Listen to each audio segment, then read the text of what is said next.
Hey everybody, how are y'all doing on this beautiful Friday evening? Hope everybody's doing alright and had a wonderful day at work and everything. And I hope you had a safe day at work, or if you had a day off today, I hope you had a good day off and enjoyed your day.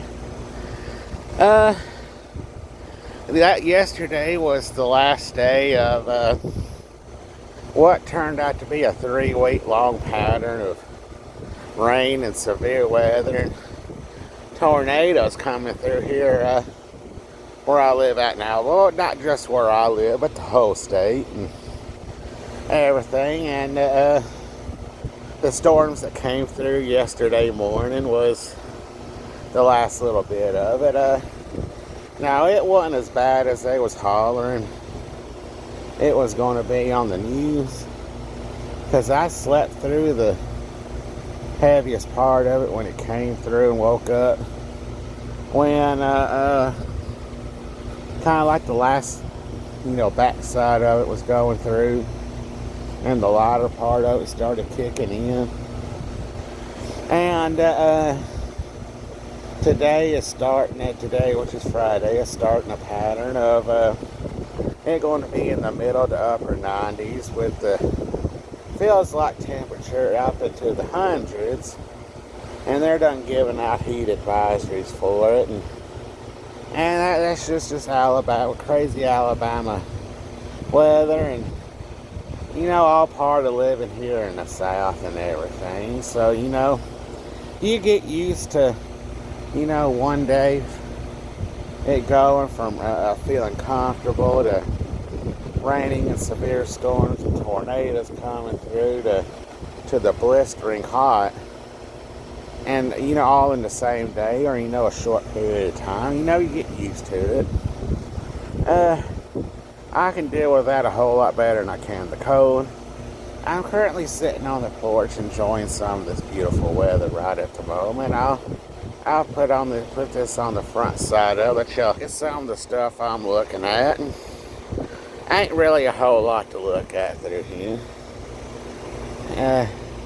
Ain't really in the spot of the trailer park I live. Really ain't that much of a to look at and everything. But in the morning, before it starts getting real bad hot and everything, I'm across the road from where I live at is the road that goes behind my house here is Highway 35. It's one of the main arteries it goes from the backside historical side of Fort Payne, which is a 25-minute drive from here on a good day, all the way to the historical back end of Scottsboro, which, if y'all been following me long enough, I've took you into Scottsboro on some of those ride-alongs. It's to where it starts to ends, probably about maybe a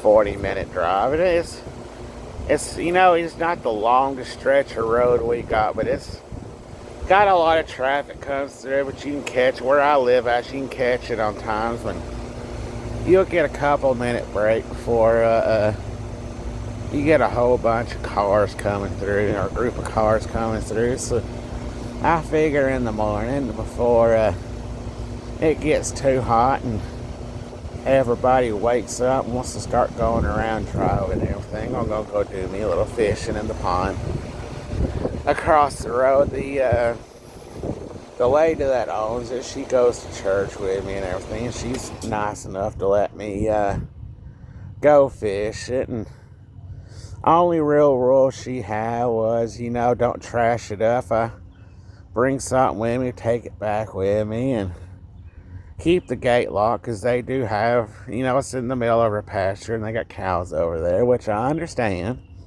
And cows don't bother me. I already went over there and fished it once and caught 8 fish. And the two biggest ones I caught were like 4 pounds apiece. The 6 smaller ones were between, I don't know, 1 to 2 pounds at best.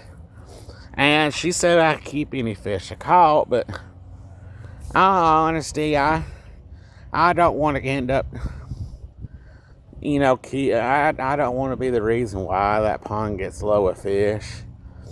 Now, the other people that has permission to fish it, which I know some of her family fishes and a few others from church do. I don't know if they keep the fish. I know one guy's like me, he just throws them back because we don't want that place to end up getting low on fish. Because we enjoy fishing, we don't want that pond to get low.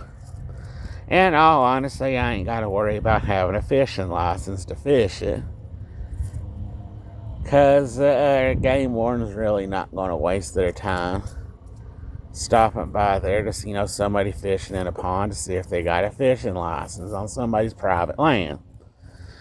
But anyway, that's the plan for in the morning. And then Sunday, we have a singing at our church Sunday night, so I'm looking forward to that. They got a group I like coming through. And going to have an eating afterwards. That's something I'm looking forward to. And if everything works out well, tomorrow night, I'm planning on doing a live stream. And I still hadn't got my community tab unlocked yet, I think they, for whatever reason, they got my community tab.